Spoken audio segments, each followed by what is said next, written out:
First, the highlights. Lagos State's government stresses continuous youth engagement for development. Federal government suspends $600 million on fuel importation monthly. On the foreign Nobel Peace Prize winner to lead Bangladesh interim government. In sports, Nigerian track queen Tobi Amushan qualifies for 100 meters hurdles semi-finals in Paris 2024 Olympics. Now the details. I am Taiwa Baruwa.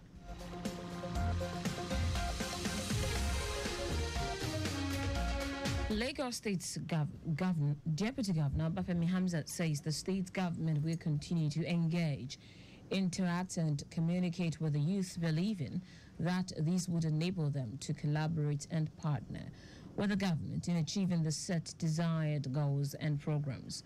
Hamzat says Lagos State is committed to providing the youth with cutting-edge facilities and technology, thereby empowering them to reach their full potential, including the desire to drive innovation and growth in the state.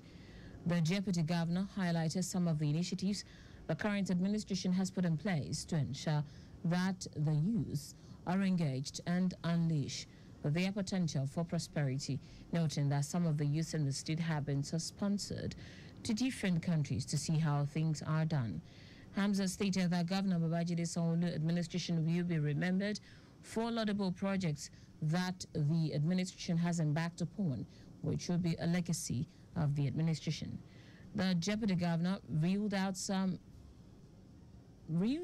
of them including road infrastructure, agriculture and food security, and transportation, comprising the three major means of transportation: road, water and rail, among other projects. The Lagos State government said it is harnessing the natural gift of coconut as one of the tools to eradicate poverty and provide 200,000 jobs to the female youth in the state. Secretary to the state government, Bimbola Salihu made this known when she hosted the country representative of the Food and Agriculture Organization, FAO, Kofi Dominic Kaku, on behalf of Governor Babajide Sanwo-Olu at the Cabinet Office, Alaosa Ikeja. Salihu explained that the state government is partnering with the FAO, a subsidiary of the United Nations, to launch coconut projects in the state, stressing readiness to utilize all the value chains in coconut, from the flesh to the water, for food production and other usages.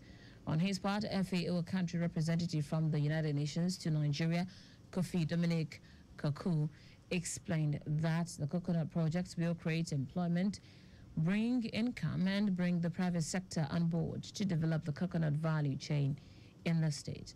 Kaku said the agency would ensure the implementation of policies to regulate the agricultural sector, as well as provide basic infrastructures to ensure the success of the projects.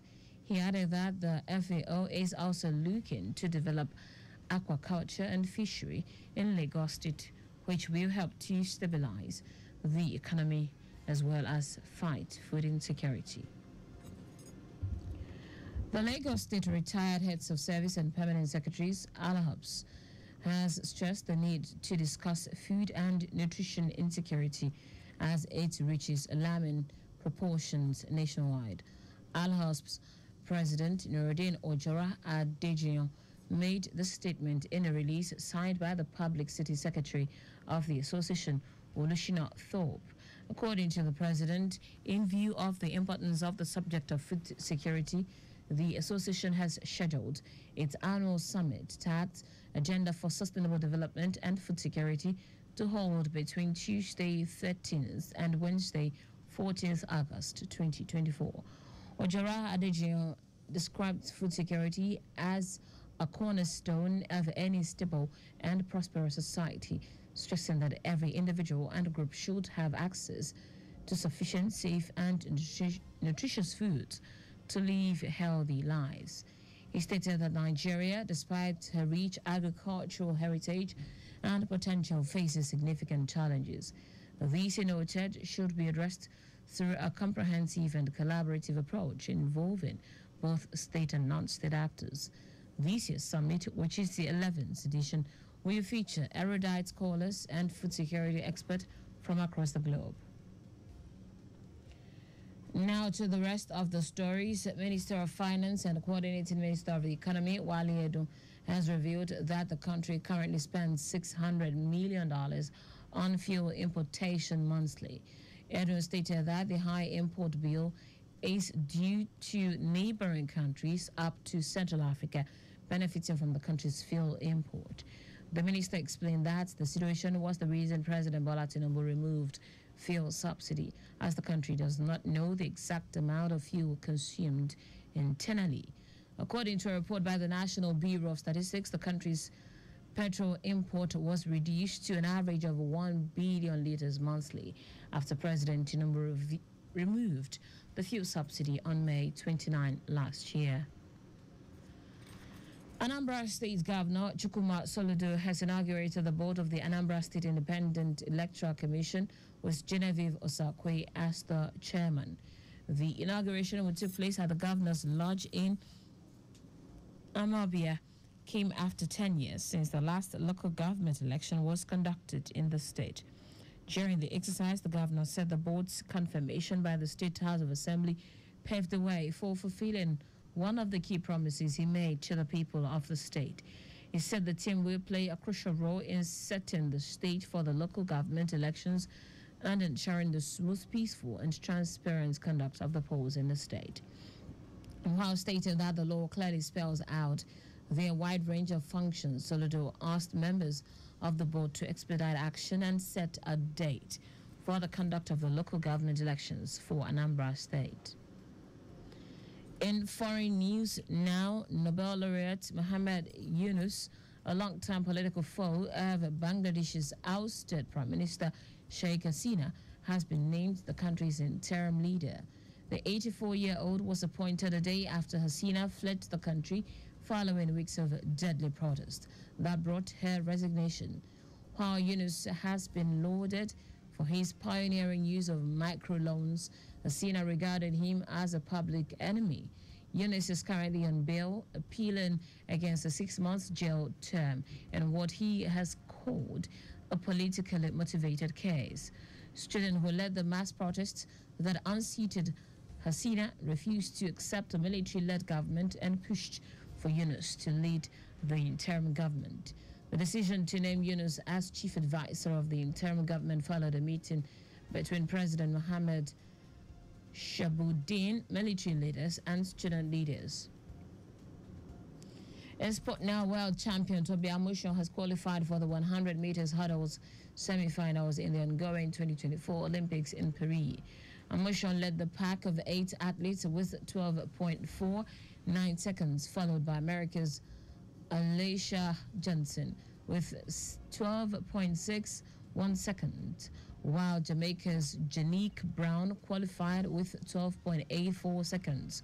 Amushon is certainly among the favorites of the gold medal, but that will not come easy, contending with a strong field that includes the Bahamas' Devane Charlton, U.S.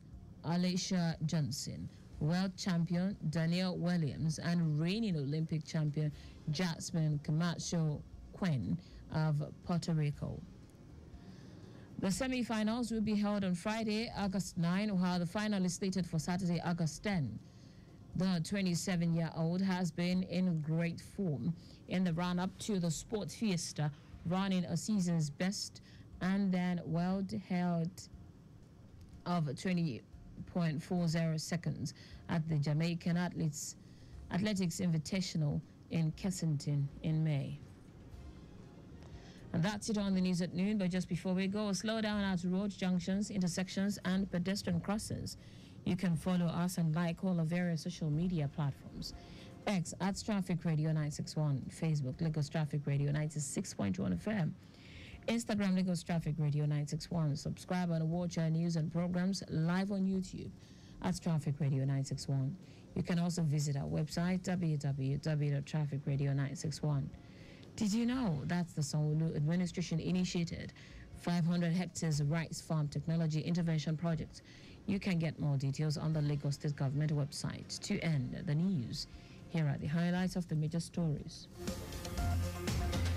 Lagos State Deputy Governor Abafemi Hamzat said the state's government will continue to engage, interact, and communicate with the youth, believing that these would enable them to collaborate and partner with the government in achieving the set desired goals and programs.